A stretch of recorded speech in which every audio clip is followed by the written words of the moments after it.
Bonjour tout le monde, c'est Antoine pour Photopia.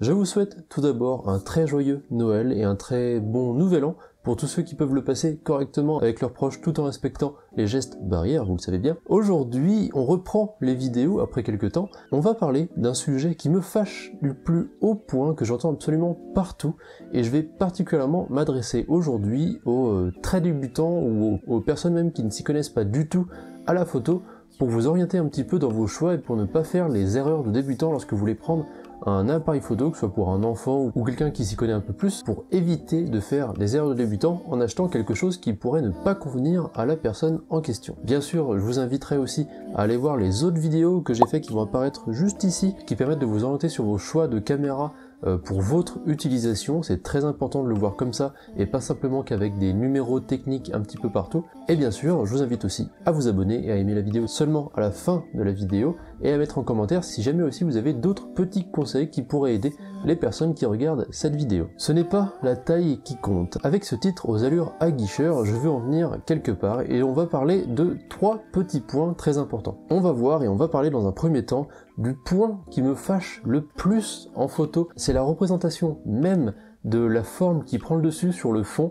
Je veux parler ici des mégapixels en photographie. Les mégapixels, c'est un sujet, moi-même, quand j'étais plus petit, je me disais tout le temps, plus on a de mégapixels, plus on aura de meilleures photos, etc.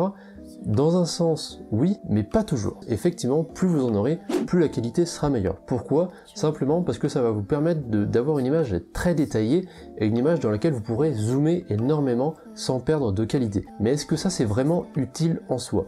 Non, parce que déjà, premièrement, il faut savoir que dans la photographie, un des points les plus importants, c'est la composition et le cadrage. Du moment que vous avez votre appareil dans votre main et que vous utilisez l'objectif avec une focale prédéfinie ou un zoom, vous allez devoir composer de cette manière. Pour des choses des fois très précises, effectivement, ça sera utile de pouvoir zoomer dans la photo, comme quand on prend des photos de monuments qui sont spécialement loin ou des avions dans le ciel, etc. Mais la grande majeure partie du temps, vous n'avez pas besoin de recadrer dans votre image, si ce n'est un tout petit peu, histoire de recadrer votre composition proprement au final. Mais le nombre de mégapixels vont pas du tout impacter à proprement parler sur la qualité photo, et j'ai même envie de dire que c'est bien le contraire. Dans la photo, vous avez plusieurs tailles de capteurs.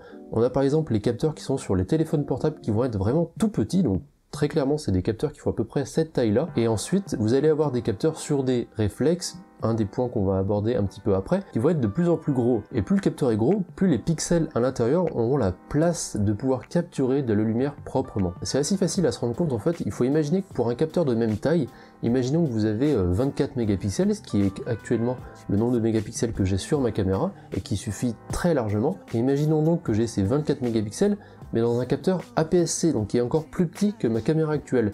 Ça veut dire que tous les mégapixels vont être compressés et plus petits, entre guillemets, dans le capteur même, pour le même nombre de mégapixels. Et ça va considérablement réduire la qualité et la quantité de lumière que pourra accepter votre appareil photo. Et on voit très bien d'ailleurs avec un des derniers Sony qui est sorti, la 7S III, qui est particulièrement bon en basse lumière. Pourquoi? Simplement parce que c'est un capteur full frame, donc plein format, qui va pouvoir accueillir 12 mégapixels, ce qui va du coup laisser énormément de place aux pixels de travailler proprement sur la lumière qui va prendre l'objectif. Donc c'est très important, gardez bien ça en tête. Je sais que c'est compliqué, je sais qu'on voit des quantités de mégapixels à ne plus pouvoir en finir, entre autres énormément sur les téléphones portables, on voit des choses à 100 mégapixels, mais ça ne sert strictement à rien. On voit très bien d'ailleurs avec iPhone qui a très bien compris ça, il reste souvent avec des capteurs qui ont, il me semble, 12 mégapixels pour les derniers, si c'est peut-être 16 ou 18, je sais plus pour les tout derniers, mais ça va pas beaucoup plus haut, simplement parce qu'il n'y a pas besoin et ils ne seront que meilleurs en basse luminosité. Voilà du coup pour ce premier point, histoire de casser un petit peu les clichés qu'on a sur les mégapixels, retenez bien ce que je vous ai dit et ne vous basez jamais sur la quantité de mégapixels. Deuxième point, du coup, on va revenir sur le petit détail que j'avais juste avant, plus l'appareil est gros, plus la photo sera meilleure. Alors dans un sens, encore une fois, c'est un peu vrai, effectivement, plus les appareils sont gros, de base, plus ils vont pouvoir accueillir des capteurs qui seront plus gros et qui vont du coup pouvoir être meilleurs en basse luminosité et capter aussi plus d'informations, avoir une meilleure dynamique, que ce soit dans les basses lumières ou les hautes lumières, mais c'est encore une fois un faux ami. Oula d'ailleurs, oulala, il y a une grosse chute de neige. Je sais pas si vous allez pouvoir le voir dehors là avec la lumière que j'ai. Mais encore une fois, Qu'est-ce qui fait que votre photo sera bonne? C'est avant tout la composition, la créativité que vous allez pouvoir y mettre à essayer de capturer simplement le bon instant. C'est avant tout ça la photo, et je le répète dans chaque vidéo que je fais, le plus important c'est ce que vous prenez en photo et pas avec quoi vous le prenez en photo. Je l'ai répété à maintes reprises, vous pouvez faire de très bonnes photos avec simplement votre téléphone portable. Aujourd'hui, les téléphones portables comme les Google Pixel pour ne citer que, ou les iPhones, sont capables de capturer des photos exceptionnelles. Et pour la grande partie des gens qui font de la photographie, juste histoire de garder des souvenirs, ça sera très largement suffisant de prendre un très bon photophone pour vos vacances. Donc effectivement, au niveau du rapport qualité-prix, si vous prenez un réflexe entrée de gamme qui a déjà un capteur APS-C, donc qui est juste en dessous du plein format, ça vous fera quelque chose de très bon et je peux que vous le recommander, mais c'est pas forcément tout le temps vrai. C'est pas parce que votre appareil est un plein format que vous allez pouvoir capturer forcément de meilleures photos. J'ai énormément de personnes qui me demandent à chaque fois avec quoi je fais mes photos, ça n'a aucun sens. Donc forcément, ça va vous aider en termes de technique sur le terrain pour pouvoir prendre de meilleures photos, mais ce n'est pas du tout la clé de bonnes photos. Prenez soin avant tout à votre cadrage, à votre composition, à vous inspirer de tout ce qui se fait déjà, de regarder ce qu'ont fait les grands photographes des années passées et les années qui arrivent, et à partir de là, vous pourrez commencer à prendre peut-être de meilleurs appareils photo ou de meilleurs objectifs qui correspondront à votre style de photographie, qui pourront du coup vous entraîner dans une espèce de formation personnelle pour pouvoir améliorer vos photos avec le temps. Mais encore une fois, et encore aujourd'hui, beaucoup de photographes très renommés utilisent simplement des tout petits compacts pour faire leurs photos de rue qui marchent exceptionnellement bien. Pour finir, le troisième point qui va rejoindre un petit peu le point précédent, c'est simplement une question d'argent. Alors non, ce n'est pas forcément parce que vous allez mettre 2000, 3000 euros dans votre appareil photo ou dans vos objectifs que vous ferez de meilleures photos. Alors encore une fois, je vais me contredire histoire de donner un contre-exemple.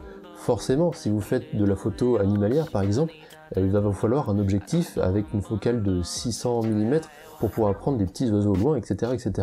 Et là, ça va vous coûter bonbon avec des objectifs qui peuvent aller à 3000 voire beaucoup plus. Là, la qualité va devoir se payer cher. Comme je vous l'ai dit juste avant, des petits compacts pour faire de la photo de rue, ça suffit très largement. Il faut avant tout savoir jouer avec la lumière qui vous est offerte, et c'est avec toutes ces contraintes-là que vous allez pouvoir être créatif.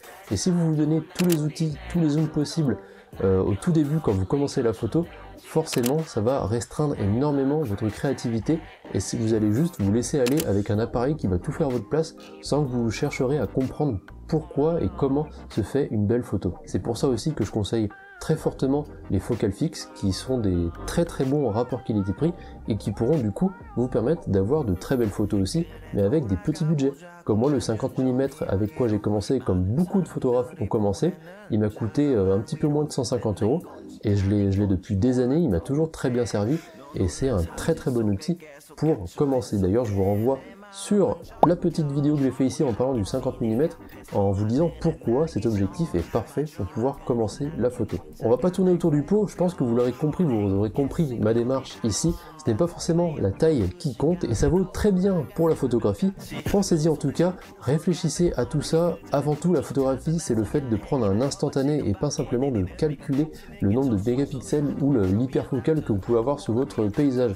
Forcément, c'est des choses à prendre en compte, mais combien de photographes on voit avec des appareils qui coûtent des bras, avec des objectifs que vous n'aurez jamais et qui au final prennent des brins d'herbe dans leur jardin. Vous voyez très bien de quelle personne je veux parler. C'est juste histoire de taquiner. Bien sûr, chacun vit avec sa passion de sa façon. J'espère que vous avez compris le message que je vais vous faire passer. Encore une fois, je me répète, pensez bien sûr à vous abonner et à commenter si vous avez d'autres petites astuces à me mettre en commentaire. Et moi, je vous dis à la prochaine. C'était Antoine pour Photopia. Ciao. Am I crazy?